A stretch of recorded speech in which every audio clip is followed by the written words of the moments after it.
محمد صلى الله عليه وسلم. طور عرفان و علو و حمد و حسن و بغا کہ علی موسیٰ حسن احمد بہا کے واسطے. نام و نسب: اسم گرامی حضرت شیخ بہاؤالدین، لقب شتاری جنیدی. سلسلہ نسب اس طرح ہے: حضرت شیخ بہاؤالدین شتاری قادری جنیدی بن شیخ ابراہیم بن شیخ عطا اللہ انصاری. آپ کا تعلق قصبہ جنید سے تھا جو مضافات سرہند میں واقع ہے. اسی کی نسبت سے آپ جنیدی کہلاتے ہیں.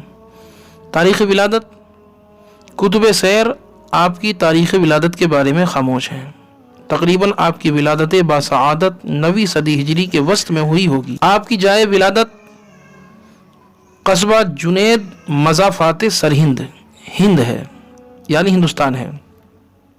تحصیل علم: آپ نے اپنے علاقے میں ہی محنت و شوق سے مکمل علوم دینیہ کی تعلیم حاصل کی.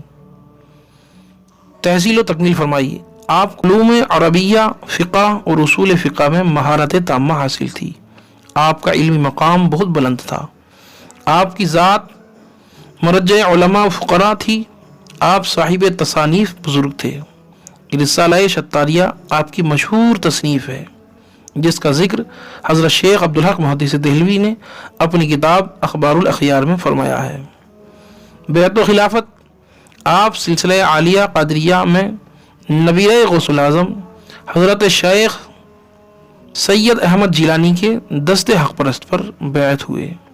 آپ کے شیخ طریقت نے خاص حرم شریف میں آپ کو بیعت کیا اور جملہ اور ادوار و وظائف کی اجازت دے کر خلافت سے بھی نوازا. سلسلہ قادریہ سے جو آپ کو نسبت حاصل تھی آپ اس پر فخر کرتے تھے. سیرت و خصائص: قطبۃ السالکین، نور العارفین، منہاج العابدین فی الہند، رہبر علوم و سنت، مظہر مذہب اہل سنت، حامی سنت والدین حضرت شیخ بہاؤالدین. آپ صاحب کمالات و کرامات تھے. سلسلہ عالیہ قادریہ رضویہ کے 25ویں امام اور شیخ طریقت ہیں. اسی طرح آپ ہندوستان میں سلسلہ عالیہ قادری رضویہ کے پہلے بزرگ ہیں. اس لیے آپ کو امام سلسلہ قادریہ فی الہند کے مبارک خطاب سے بھی یاد کیا جاتا ہے. آپ سلطان غیاث الدین بن محمد خلجی کے عہد میں بمقام مندوب میں تشریف لائے. آپ کی ذات اقدس سے سلسلہ عالیہ قادریہ کو ہندوستان میں عروج ملا. مخلوق خدا جوق در جوق آپ کے حلقہ درس میں شامل ہوئی اور آپ کے فیض صحبت سے بے شمار خلق سلسلہ ارادت میں شامل بر صغیر پاک و ہند کے کونے کونے میں پہنچ گئے. یہی وجہ ہے کہ آج اس خطے میں سلسلہ عالیہ قادریہ سے لاکھوں لوگ وابستہ ہیں. ہر شہر میں سلسلہ قادریہ کی خانقاہیں موجود ہیں. آپ صاحب ولایت، جامع شریعت و طریقت تھے. عبادت و ریاضت میں یگانہ اور راہ سلوک میں مرشد زمانہ تھے. ساتھ ساتھ صاحب تصنیف بھی تھے. آپ کی مبارک تصنیف رسالہ فی الاوراد والاشغال المعروف برسالہ شتاریہ صوفیہ اور ارباب طریقت کے درمیان مشہور و مقبول رہا ہے.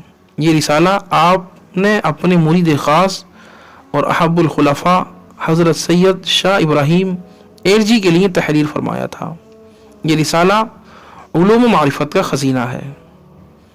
تعلیمات مبارکہ: حضرت شیخ بہاؤالدین اپنے رسالہ شتاریہ میں تحریر فرماتے ہیں کہ خدا بند قدوس تک رسائی کے طریقے مخلوق کے انفاس کے برابر ہیں، یعنی بہت ہیں.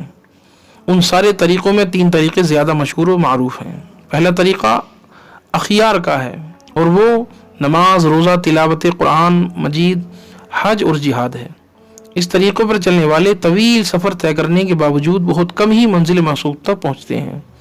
دوسرا طریقہ اس میں اخلاق ذمیمہ کی تبدیل، تزکیہ نفس، تصفیہ دل اور جلائے روح کے لیے مجاہدات اور ریاضات کیے جاتے ہیں۔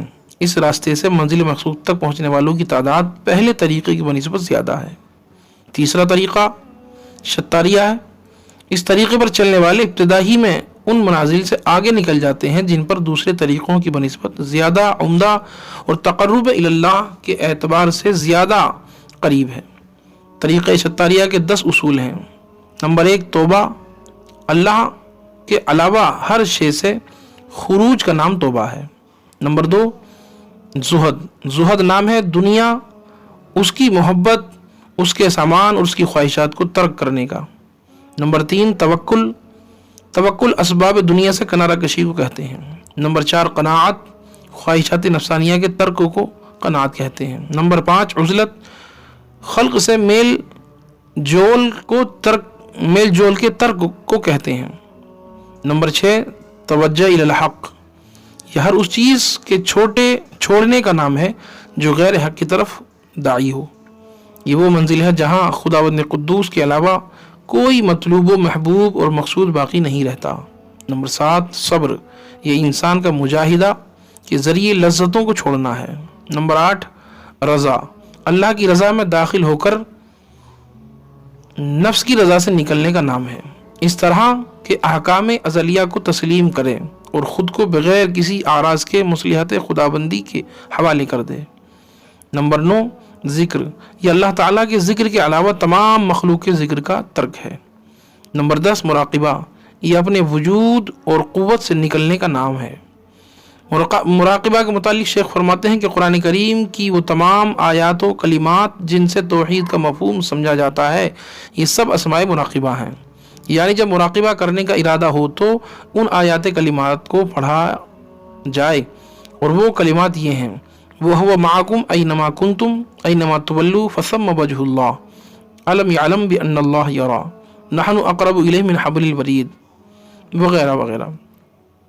مراقبہ کی وجہ تسمیہ یہ ہے کہ مراقبہ کا اصل مادہ ہے رقیب، جس کے معنی محافظ اور نگرانی کرنے والے کے ہیں۔ یعنی جب تک مرید مراقبہ میں مشغول ہے تو وہ خواہشات نفسانیہ، شیطانی وساوس اور جسمانی شواغل، خواطر قلبیہ، خناسیہ سے محفوظ ہو کر اللہ کی جانب متوجہ ہوتا ہے۔ اسی لیے مشہور ہے کہ فکر افضل ہے ذکر سے، اس لیے کہ فکر تو ایک باطنی شغل ہے جس کی کسی کو خبر نہیں۔ یعنی مراقبہ اس کو کہتے ہیں کہ دل کی نگہبانی کر کے اللہ جل جلالہ کی جانب متوجہ کرنا، اور جو چیز خدا کے ما سوا ہے اس کو دل میں جگہ نہ دینا۔ سو ایسے آدمی کو صوفیہ کی اصطلاح میں اہل دل کہتے ہیں۔ تذکرہ مشائخ قادریہ رضویہ، صفحہ نمبر 282۔ تاریخ وصال، آپ کا وصال 11 ذوالحجہ ہجری 921 مطابق وسط ماہ جنوری سن 1516 کو ہوا۔ آپ کا مزار پر انوار دولت آباد، دکن، ہند میں مرجع خلائق ہے۔ دولت آباد مہاراشٹر کا شہر اورنگ آباد کا مشہور علاقہ ہے۔ سبب وصال، آپ کو عمدہ خوشبو سونگتے ہی ایسا ذوق و حال طاری ہوتا کہ جاں بلب ہو جاتے تھے۔ چنانچہ ظاہری سبب آپ کے وصال کا یہی ہوا۔